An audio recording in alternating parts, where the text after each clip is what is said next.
Chapter 12. Autonomous Man and the New Order. 1. Descartes. The Hellenic form and matter dialectic had a continuing influence on Western thought as an undercurrent and rival to Christian thought. In René Descartes, 1596 to 1650, there was a scientific effort to avoid the dialectic by recourse to a dualism of two substances, mind and body. These two substances were to be kept in unity by still a third substance, God. Descartes was a devout Roman Catholic and believed that his work would undergird the faith. However, he approached the problems of philosophy not as a philosopher, but as a scientist. Although he is often classified as a rationalistic philosopher, his intention was scientific. His scientific credentials were good. In mathematics, he was the discoverer of analytical geometry and the first to represent powers by exponents. In physics, he stated in trigonometrical form the principle of the refraction of light, explained the rainbow, and weighed air. Truth, for Descartes, meant empirical science. How then could an empirical scientist be the fountainhead of modern philosophic rationalism? Cushman's comment on Descartes gives us the clue. The philosophical proclamation of Descartes was characteristically French, for he demanded the same return to an uncorrupted nature for the understanding that Rousseau, many years later, demanded for the heart. For Descartes, the mind of man is normative. Instead of holding in terms of Christian faith to a fallen man, corrupt in all his being, including his mind, Descartes had no provision for the fall in his philosophy and science. He begins and ends with the autonomous mind of man, an autonomous mind which is neither fallen nor corrupt. But the philosophy of Descartes is not without its contradictions. For Descartes, there are three substances: the self, God, and matter. God is the primary substance, and matter and the self, or soul, or mind, are created or relative substances. As God is very necessary to Descartes' system, because without God the two worlds of mind and matter fall apart into a radical dualism. But necessary as God is to Descartes, God is neither scientifically nor rationally prior to the autonomous mind of man. Priority clearly belongs to the autonomous mind, to the uncorrupted and capable reason of man, hence Descartes' rationalism. But this autonomous mind must make contact with other minds, and also with that other world of substance, matter.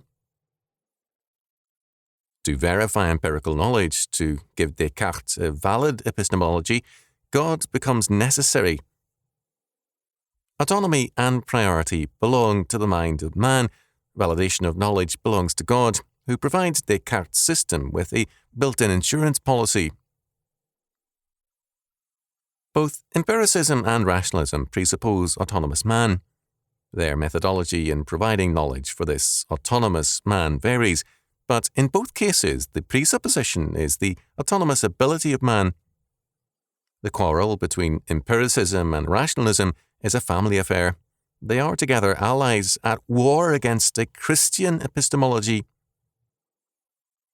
Descartes' purpose in his Discourse on Method, 1635 to 1637, was scientific, not philosophical.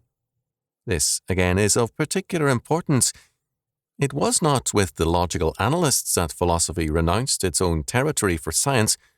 Logical analysis and positivism generally renounce the historic disciplines of philosophy for a role as a handmaiden to science, but with Descartes, philosophy began to rethink its grounds scientifically. For Descartes, philosophy had produced nothing but doubt. There is not a single matter within its sphere which is not still in dispute, and nothing, therefore, which is above doubt. Whereas science he saw as productive of verifiable knowledge, unless they borrow their principles from philosophy. In order to attain a valid scientific knowledge, Descartes saw as the valid method a studied rootlessness. the single design to strip oneself of all past beliefs. Descartes looked to logic, geometrical analysis, and algebra for guidance and formulated a 4-point method. The first was never to accept anything for true which I did not clearly know to be such, that is to say, carefully to avoid precipitancy and prejudice, and to comprise nothing more in my judgments than what was presented to my mind so clearly and distinctly as to exclude all ground of doubt. The second, to divide each of the difficulties under examination into as many parts as possible, and as might be necessary for its adequate solution. The third, to conduct my thoughts in such order that, by commencing with objects, the simplest and easiest to know, I might ascend by little and little and, as it were, step by step to the knowledge of the more complex, assigning in thoughts a certain order even to those objects which, in their own nature, do not stand in a relation of antecedence and sequence. And the last, in every case to make enumerations so complete and reviews so general that I might be assured that nothing was omitted. In the first of these 4 points, Descartes' rationalism is apparent in the demand for clear and distinct ideas, but it is a rationalism linked to the scientific temper. Nothing is to be accepted unless it is fully and clearly understood. The next 3 points are directly linked to the new concern for science. Valid knowledge requires dissection, atomization, and an analysis in terms of dissection and atomization. These 4 points immediately limit true knowledge to that which the mind of man can clearly grasp and understand in terms of its own autonomous laws. Revelation is clearly excluded. God is also clearly excluded by implication, because who can fully and clearly grasp the idea of God, or how can God be dissected and atomized into component parts for analysis by a scientist? But Descartes, in his system, clearly and distinctly needs God to link the two substances of mind and matter, and to provide a first cause. In this sense, God enters into Descartes' science. Later philosophers on Descartes' premises dropped the idea of God. Moreover, because, as Descartes wrote, I resolved to commence, therefore, with the examination of the simplest objects. The foundational facts for Descartes were the most elementary facts, not God's, but the amoeba and the atom. In evolutionary terms, reality begins with the atom and works upward. The key to understanding is thus not God, but the atom. It is not surprising that the new philosophy was usually more prone to favour the individual than society, and then the atom rather than man. Social atomism was extensively promoted, and there began the exaltation of the commonest man by aristocrats who in daily life despised the peasants they knew. The search for truth turned downward, and the atom came to outrank God. In the course of his search, Descartes formed a provisionary code of morals. The first was to obey the laws and customs of my country, adhering firmly to the faith in which, by the grace of God, I had been educated from my childhood. The ground Descartes gave for adhering to Christian faith was expediency. Whatever his personal feelings, his expressed ground was pragmatic. Although there are, and some perhaps among the Persians and Chinese, as judicious as among ourselves, expediency seemed to dictate that I should regulate my practice conformably to the opinions of those with whom I should have to live.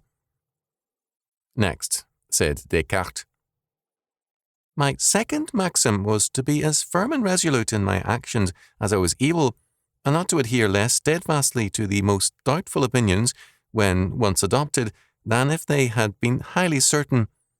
We ought to act according to what is most probable, and even although we should not remark a greater probability in one opinion than in another, we ought, notwithstanding, to choose one or the other, and afterwards consider it, in so far as it relates to practice, as no longer dubious, but manifestly true and certain, since the reason by which our choice has been determined is itself possessed of these qualities.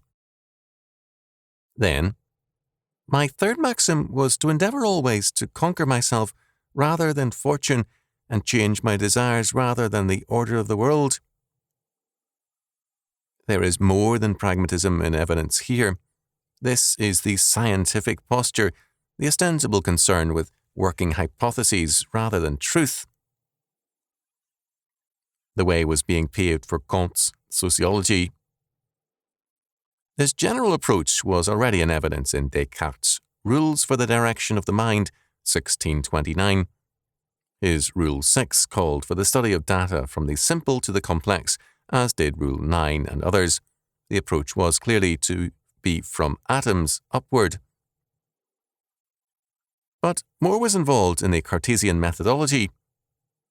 St. Anselm said, "I believe in order that I might understand." Descartes, to the contrary, held, "I doubt in order that I may understand."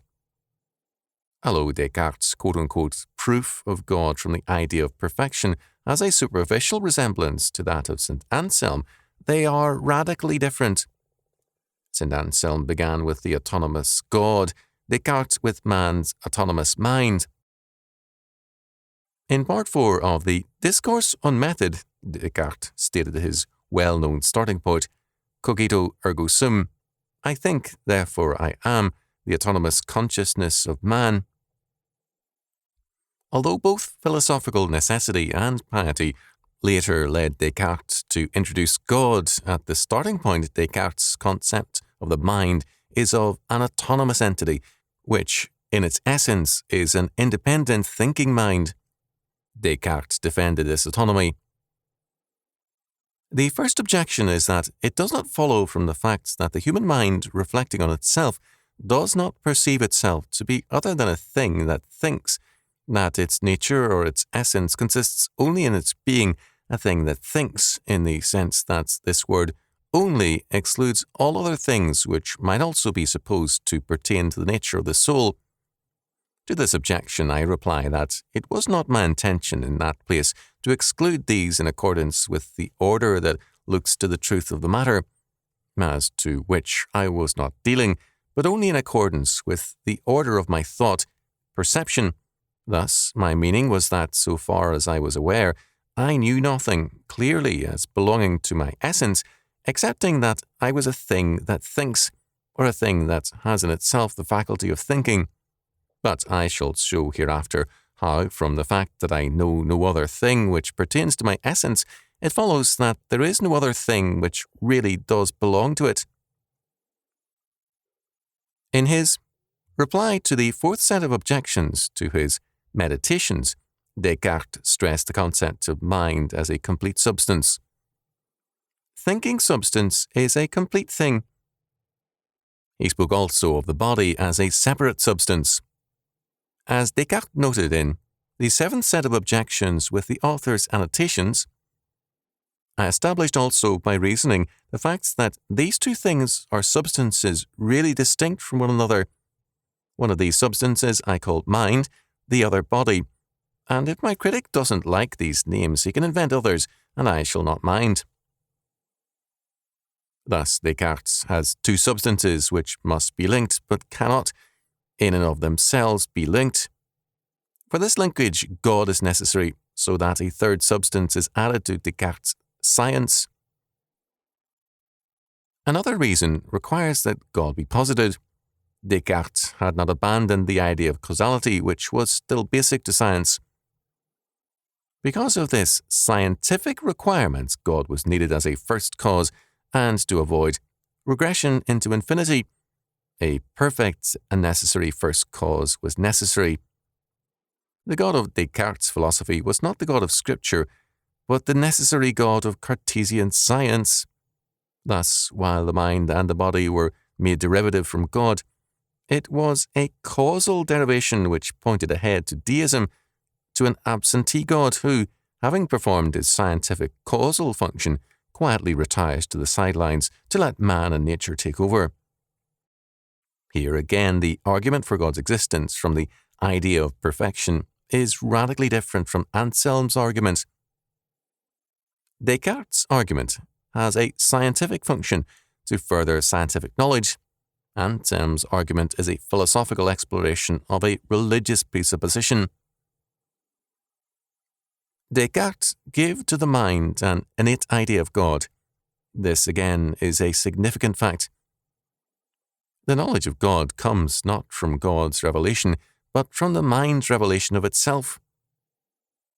Existentialism was thus assured a birth. The transcendental and absolute God could on such a presupposition be dropped in favour of an autonomous mind which is itself the God it innately knows and reveals.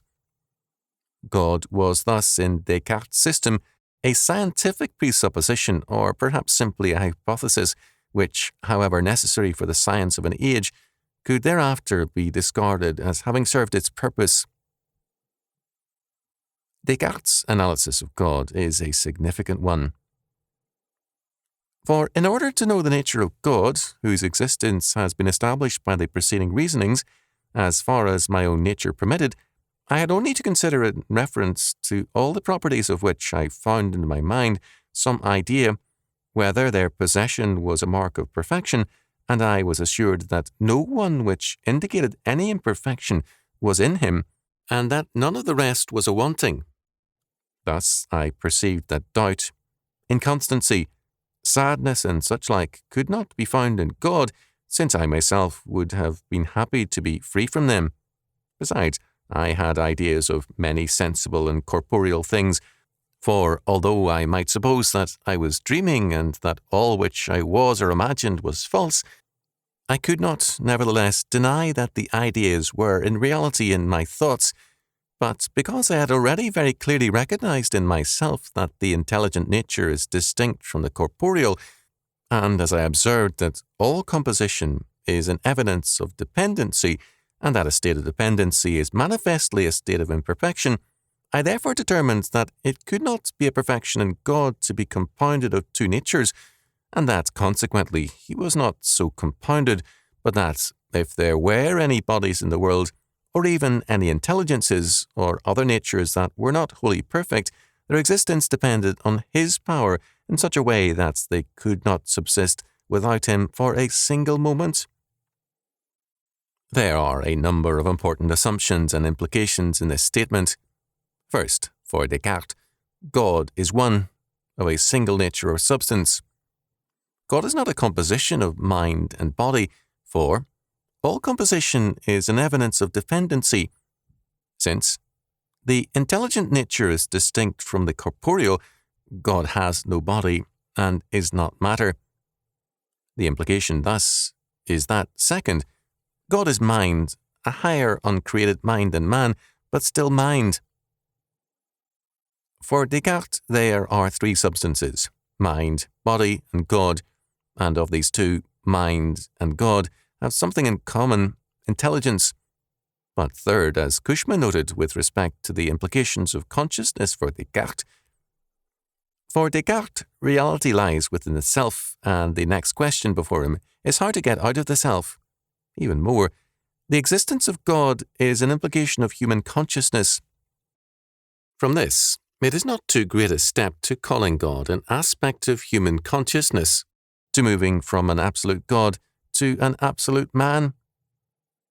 Ultimately, the given of a philosophy, the presupposition of a viewpoint, is the total world of that philosophy. A philosophy beginning with the ontological trinity is a philosophy which is, by presupposition, inclusive of all that the triune God is and does. Similarly, a philosophy whose given or presupposition is the autonomous mind of man finds itself either with no God and world, but only the mind of man, or else with a God and world which are merely aspects of the mind of man. The given is the total world of any philosophy and its comprehending order. Modern philosophy, having begun with Descartes' autonomous consciousness, has been driven to reducing reality to that autonomous consciousness. Fourth, the influence of Descartes was very great, and it made possible the strong reintroduction of pagan evolutionary concepts into Western culture.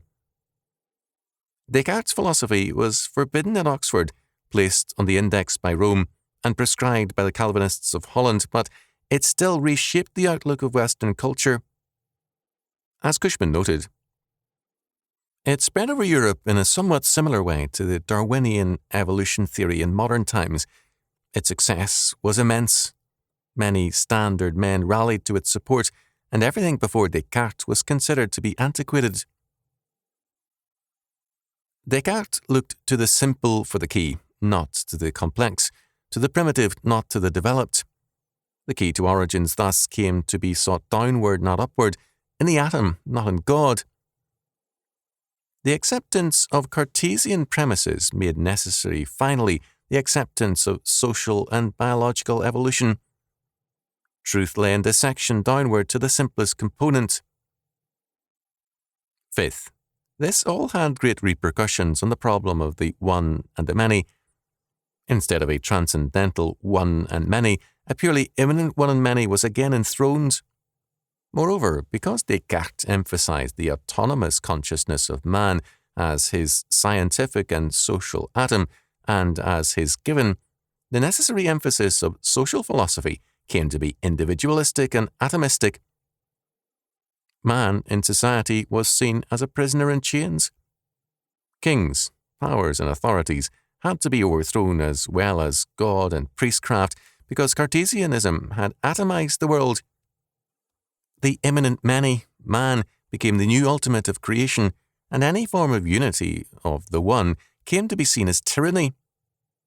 But when the Cartesian autonomy of the many, of autonomous men, began to run into serious problems, the alternative now was simply an immanent one, a collection of autonomous men into an omnipotent state.